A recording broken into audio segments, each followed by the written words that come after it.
humà. La Fundació Salut Alta celebrarà el seu 20è aniversari aquest dissabte a la plaça Antonio Machado. Ho farà amb la Diverfesta, un acte que comptarà amb tallers, jocs i una actuació musical. Precisament aquesta tarda, alguns dels infants de l'entitat han fet una penjada de cartells al barri per informar els veïns d'aquesta data tan assenyalada.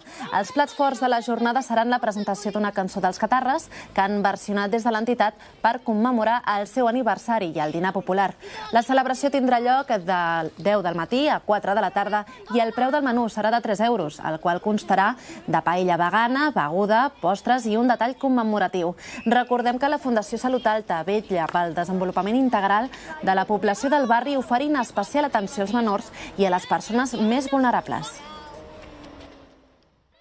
Anualment, la Fundació Salut Alta fa una festa al barri, un espai comunitari, familiar, on intentem que hi hagin opcions de lleure educatiu, espectacles que potser no es donarien al barri on estem si no fos per aquestes accions de la Fundació. I serà l'oportunitat de celebrar i compartir amb totes les persones del barri que fa 20 anys que hi ha la Fundació Salut Alta present i acompanyant a moltes famílies de l'entorn.